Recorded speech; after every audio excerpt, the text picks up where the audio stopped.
All right, I just wanted to share how I make this recipe that I got from the website My Plantiful Cooking. And I've made this recipe several times. It's super easy, not a lot of ingredients, and the seitan is super good. So yeah, I'm just gonna walk you through how I make this Instant Pot seitan. All right, so I'll start by showing you the ingredients.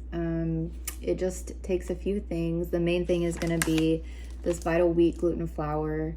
They don't actually have this anywhere for me to buy locally, so I think I ordered this off of Amazon. If I can find the link, I'll put it in the description. But yeah, so this is kind of the most important ingredient is the Vital Wheat flour. This recipe also calls for some whole wheat flour, but I didn't have any whole wheat flour, but in the recipe it said it could be a substitute for like chickpea flour, soy flour, all-purpose flour, or if you don't have any other flour, it said you can add some extra of this to make up for it. But I happen to have this chickpea flour that's been sitting in my pantry, so I'm going to use that in place of the whole wheat flour. And then other than that, you've got nutritional yeast. So if you're cooking vegan, you probably have some nutritional yeast. I got this off of Amazon too, so if I can find the link, I'll put that below. And then garlic powder and onion powder and soy sauce. And then just some water. And that's all the ingredients you need. I make this all the time, so that's why I have kind of like big batches of these ingredients. But it's just super easy to make. The prep takes like 5 minutes or less, and then you just put it in the Instant Pot and go. So I'll show you how I kind of prep this and get it ready for the Instant Pot. So aside from the main ingredients, all you really need is a mixing bowl, a 1 cup measuring cup, a 1/2 cup measuring cup, and then some measuring spoons, and then aluminum foil. The recipe also says you can use cheesecloth instead of aluminum foil, and it's what we're gonna wrap the seitan up in before we put it in the Instant Pot. And then of course, like an Instant Pot or pressure cooker. I actually think I printed out the recipe. This one does have stovetop instructions, so if you would rather steam it on a stovetop, you don't actually need the Instant Pot, but the beginning part will be the same. So I will get started mixing the ingredients. Okay, I wanted to point out that if you do this online, you can change the serving sizes. And so I wanted 8 servings to kind of get me throughout the week because I'm meal prepping. And so this is going to be for 8 servings, but I really like the website if you go to the website because you can adjust it and it'll adjust the amount of ingredients. So this is for 8 servings, but I think you can do it in multiples of 2. So yeah, just note all of these are for 8 servings, but if you go on the website, you can put in how many and it'll automatically adjust the amounts that you need. Oh, and it also has the nutrition information per serving, so that'll be the same. Okay, so the first thing you want to do is put all your dry ingredients in the bowl, and so it asks for 2 cups of wheat gluten flour, so I've got 2 cups of that. Okay, and then it also asks for a 1/2 cup of chickpea flour. I've never made it with this before, so we'll see how it goes, but it should be about the same, I think. And then 2 tablespoons of nutritional yeast.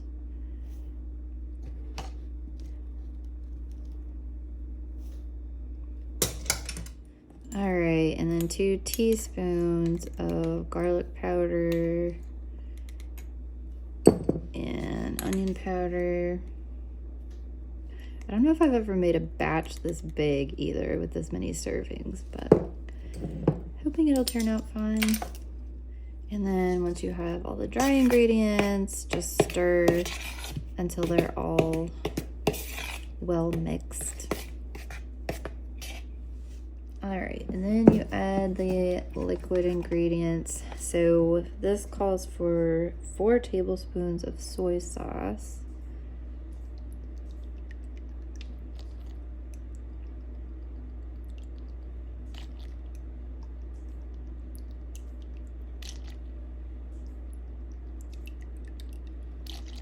And then 2 cups of water.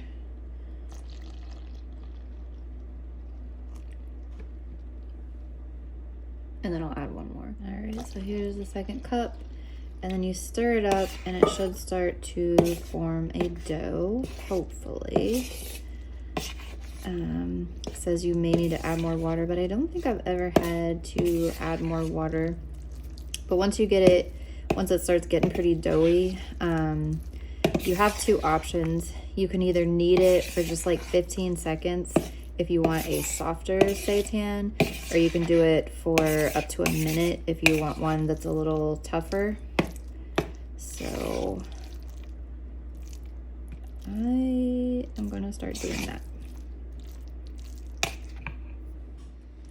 All right, so I'm just gonna knead it. I've already noticed that it looks like the chickpea flour it didn't mix very well.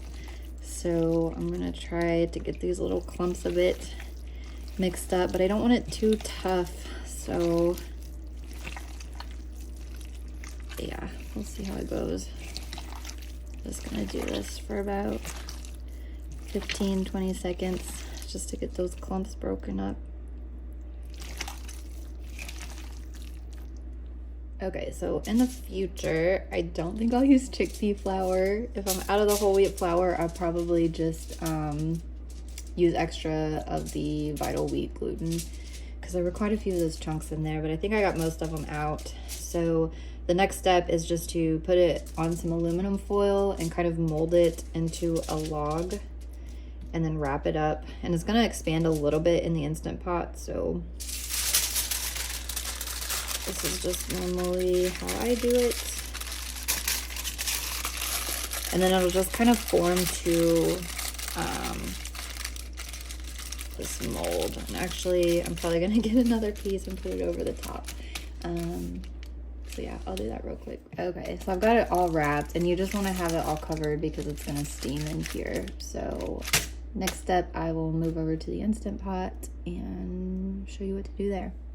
Okay, so the Instant Pot comes with a steamer basket, and so you'll just want to make sure that that's in there, and then you put a cup of water, just pour it in, and that's just to steam.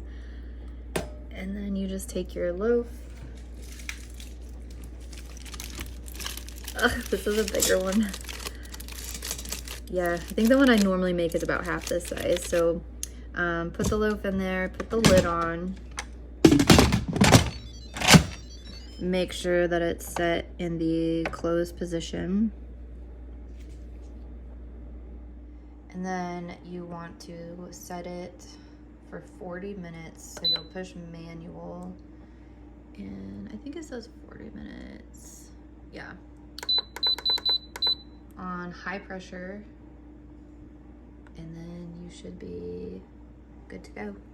And then once it finishes, it says to let the pressure release naturally for 15 minutes and then release the rest of the pressure. I've let it sit a little bit longer, but yeah, just once it's done, wait 15 minutes, release it, and it should be good to go.